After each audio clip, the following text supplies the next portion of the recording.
YouTube, what's happening? It is Thursday, May 23rd. There are only 8 games in the baseball world to talk about today. Drop a like, drop a subscribe if you haven't done so already, and let's do a little recap of how it's been going this week. 9 and 6 yesterday, 2.71 units of profit. That puts us up almost 28 units of pure green profit for the last 7 days. The model is crushing. It is on fire.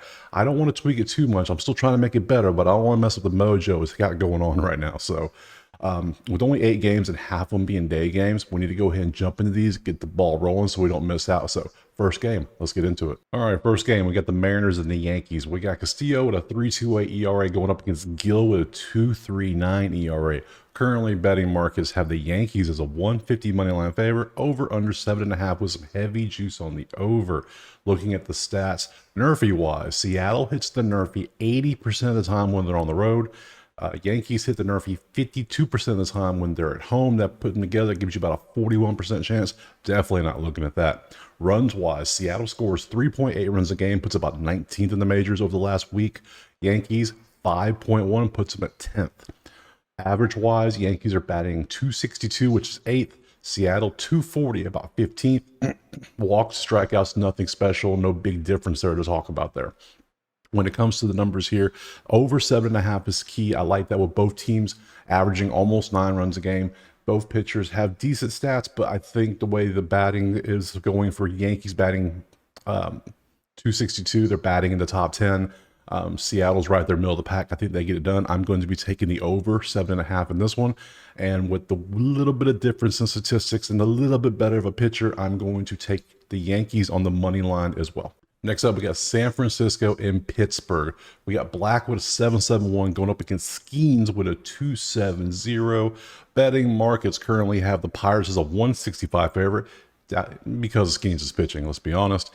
Over unders 8.5, a little bit of juice on the under. Looking at the numbers, San Francisco hits the Nerfy 80% of the time when they're on the road. Pittsburgh hits it 78% of the time when they're at home. Put them together, that is 62%. That might be a little bit higher because Skeens is pitching. However, everyone likes Skeens. I like Skeens. It was a great bet last time he pitched, but the main thing we're looking at here, Skeens went up against Chicago. Chicago is one of the, currently, they are batting 152 over the last week. That includes a Skeens start. So now he's facing San Francisco, who is the hottest team in baseball. So now we really get to see how good Skeens is. We already knew he was good, but how good can he be? Because he abused Chicago's lineup, but now he gets to face San Francisco. They are getting 8.6 runs a game, number 1 in the majors over the last week. They're batting 330 as a team over the last week, number 1 in baseball. They are walking 5.2 times a game, number 1 in baseball. They are striking out a little bit more than they were, 7.2 now, which gets them about 8th, which is helpful for Skeens, who apparently likes to strike out multiple people in a row. So looking at the numbers in this one, over under 8.5, I don't know what's going to happen here. I don't trust it. You have what could potentially be a dominant pitcher versus statistically the hottest offense in the league. We don't know what's going to happen here. So I'm going to lean San Francisco on the money line today. I'm getting plus 135. I have numbers backing me up. I know San Francisco's offense is good. We've seen Skeens pitch 10 innings so far, besides his minor stuff, when we saw him against the Cubs twice. So we don't really know how good he is. So I'm going to reserve judgment on that. I'm not going to play that yet. He might come out and pitch a gem, who knows? But I think the Giants get to him a little bit today. But I think they pull him before he gets too tore up by San Francisco today. So we're going to leave the over-under alone. We're going to take San Francisco on the money line and move on to the next game. Next up, we got Texas and Philadelphia. We got Haney with a 4.43 going up against Wheeler in a 2.52. Betting markets currently have the Phillies as a 220 favorite on the money line, over under 8.5, a little bit of juice on the under. Looking at some numbers, Texas hits the Nerfy 56% of the time on the road, Philly 55% of the time at home. Put them together, that's 30%. We might even look at a Yerfy in this one, because once you get in that 30 or lower range, you're getting pretty good Yerfy possibilities. Looking at the runs per game, Texas is getting 2.6, which puts them at 29th in the last week. Philly is at 6.67, which puts him at third. So a massive advantage for Philadelphia here. Batting average wise, Texas is batting 198, puts him at 28th. Philly is at 246 at 14th. So good advantage, not massive, but good advantage for Philly again. Philly is not striking out, 6.6. Texas, 7.8. It's 14th, 4th, and 13th overall. A little bit of advantage Philly. Walk-wise, they're both top 5. 3.6 for Texas and 4 for Philly. Not much of a difference there. Pitching matchup, Wheeler has better numbers. Haney's 0-5 for a reason, 4.43. Wheeler is 2.52 on the ERA, so in my opinion, better pitcher, better stats overall. I see why they're minus 220. I'm going to put them in a parlay of some sort, that money line. I'm going to take Philly on the run line, though, the minus 1.5 at about even juice. Over under wise, I don't really like this because of the way Texas is struggling right now to score runs and their average isn't good. So we're going to leave that alone. So Philly money line, Philly run line, next game. All right, next up, we got the Padres and the Reds. We got Waldron with a 5 ERA going up against Montas with a 4.37 ERA. Betting markets currently have it as it's a straight pick 'em out. Either way, minus 110. Over unders 9.5. A little bit of juice on the under. Nerfy numbers. San Diego hits the Nerfy 55% of the time when they are on the road. Cincy hits the Nerfy 83% of the time when they're at home. That's a 46%. We don't like that. We're going to move on from there. San Diego is 17th in runs at 4.1. Cincinnati is 27th in runs at 2.8. San Diego's batting is number 3 at 296. Cincy is 29th at 191. Cincy is struggling to hit the ball and to score runs. Massive advantage for San Diego in this one. Strikeouts wise, San Diego is only striking out 6.3. Meanwhile, Cincy is swinging everything, 8.67. That puts them at 21st. And the walk numbers are equal, basically. So we have 3 of the 4 categories San Diego is dominating in. Pitching matchup looks about equal. They both have decent amount of innings. We both have Montas has a little bit better ERA, but his K to walk ratio isn't as good. I'm definitely going to be taking San Diego on the money line at this one, especially at that minus 110. Over under 9.5. You see the hot ERAs, you think, maybe I should take that over. But then you look and see Cincinnati can't hit the ball. Now, it might be like an Atlanta-Chicago Cubs situation where the Cubs are trash right now, but Atlanta carried it over by themselves yesterday in that wild 6th or 7th inning where they scored 6 runs. But with the way these teams are playing, even San Diego, they're not 17th at runs at 4. It's not good. I don't like that. If anything, I would lean the under in this one just because of how. But the pitching ERAs are just not good. We're going to pass on the over-under. We're just going to take San Diego money line because the numbers tell us to and move on to the next game. Speaking of the Braves and the Cubs, here we are, Atlanta and Chicago. Atlanta sending out a minor league pitcher, Smith Shawver. Hasn't pitched at all this season. Pitched a handful of innings last year. Looks like went 1-0, 4.26 ERA, 20 Ks, and a 1.1 whip.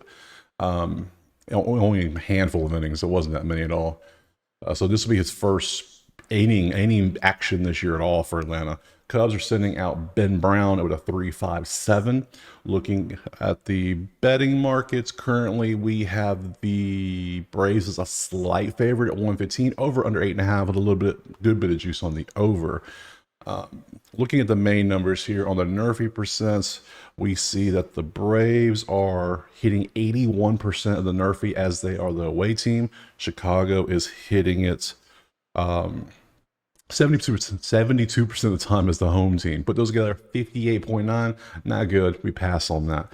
Runs wise, Atlanta did get a little better. Atlanta is now 3.67, puts them at 20th in the last week. Cubs, however, 2.67, which is 28th. Atlanta is batting a little better. They are batting 232 now, which is still 19th.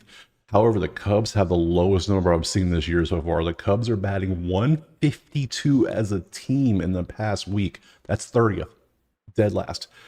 To put that in perspective, Cincinnati is next up on the list at 29th, and they're batting 191, which that's whole 40 points higher. That's crazy.